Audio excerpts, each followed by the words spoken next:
Good morning, y'all, and welcome to episode 58 of Mystery, Murder, and Magic. Can y'all believe that it's finally the last day of January?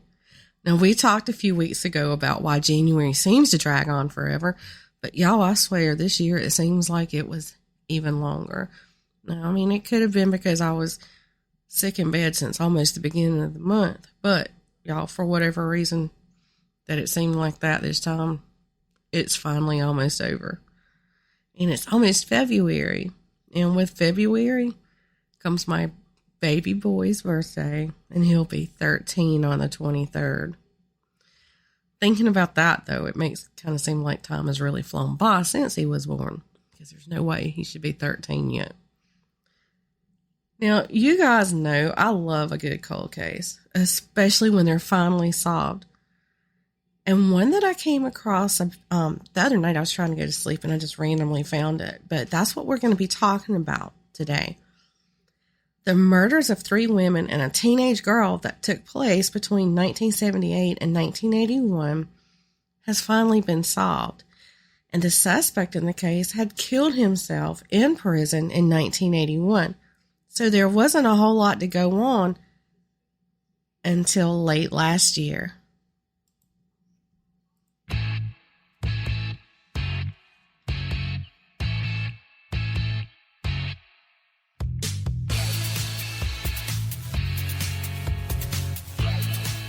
It's Monday, and that means it's time for a new episode of Mystery, Murder, and Magic.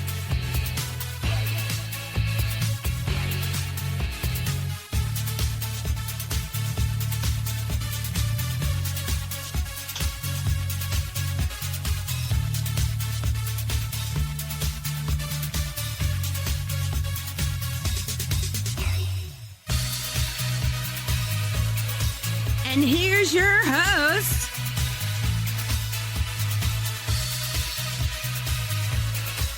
Andrea Lee, and sometimes Alex.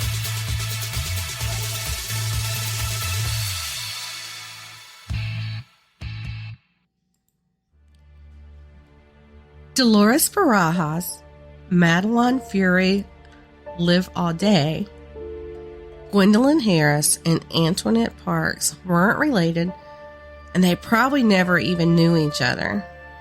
But they had one thing in common. They had all been stabbed to death, and at the time, police didn't realize all the cases were related. Madeleine Furey-Livaudais was the first of the 4 victims to be murdered. Madeleine was only 33 years old. She was the mom of 2 little girls. On December the 7th, 1978, an unknown man knocked on the door of Madeleine's home in northeast Denver and confronted her. Then he forced his way into the home and stabbed her to death. Fortunately, her 2 little girls were safe. On the morning of August 10th, 1980, 53-year-old Delores Barajas was walking to work when she was attacked by a knife-wielding stranger and stabbed to death. Her body was found laying in the road near Pearl Street and East 17th Avenue. According to her family, Dolores was in Denver visiting family for the summer and working at the Fairmont Hotel. Well, the Sunday that she was killed was to be her last day on the job before returning home to Texas. 4 months later, the stranger killed again, and this time his victim was 27-year-old Gwendolyn Harris. Gwendolyn was found stabbed to death near the corner of East 47th and Andrews Drive in Denver on Christmas Eve, 1980. She had last been seen the night before at the Polo Club Lounge, and according to her family, she was a very soft-spoken young lady. She was very athletic, and they also say she always had a smile on her face. And then there's 17-year-old Antoinette Parks. Antoinette had been a straight A and B student at Gateway High School, but early on in her senior year of high school, she got pregnant and dropped out of school.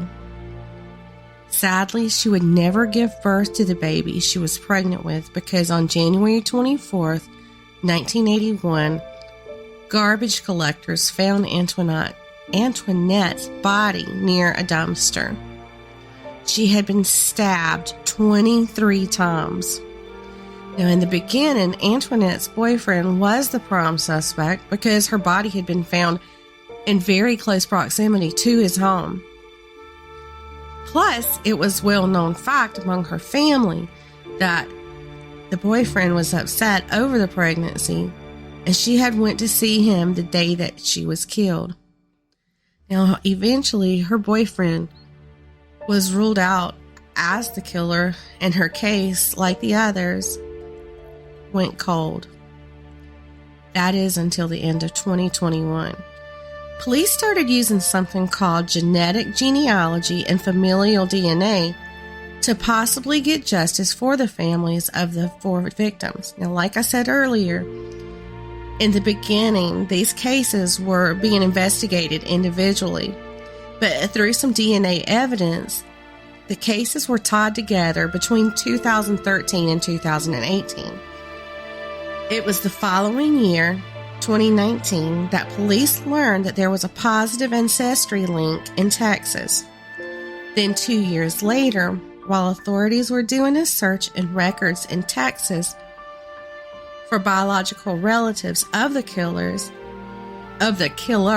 through DNA profiling, they got a hit for someone closely related to the suspect who was identified or unidentified at that time. Through a tedious process, the name Joe Irvin came up. After identifying Irvin as a possible suspect, his remains were exhumed. Now, let me remind y'all right here that Irvin had already been dead and buried for 41 years at this point. After testing his DNA, it was found that Joe Irvin was indeed the killer they had been searching for all 4 cases. Now, remember how I said that the killer, aka Joe Irvin, had been in jail when he committed suicide? Well, he wasn't in jail as a suspect in those killings. Now, it was for a totally unrelated charge. It turns out that he was in jail because he had shot and killed a police officer. Officer Deborah Sue Corr was on patrol alone when she pulled over Irvin on June 17, 1981. When she tried to place Irvin under arrest, he broke free, grabbing her gun in the process and shot her. A passerby stopped to help Corr, and Irvin shot him as well. The passerby survived his injuries, but unfortunately, Officer Corr did not. Irvin was later arrested at his home as he was trying to saw off his handcuffs. Now, while the families of the victims won't get justice for the killing of their loved ones, many of them have expressed that now they have finally gotten some closure. I can't stop thinking about those poor families having to go for so long without knowing who was to blame for their loved ones' deaths. And in several instances, some of the family members have gone to their graves without knowing their family member's killer.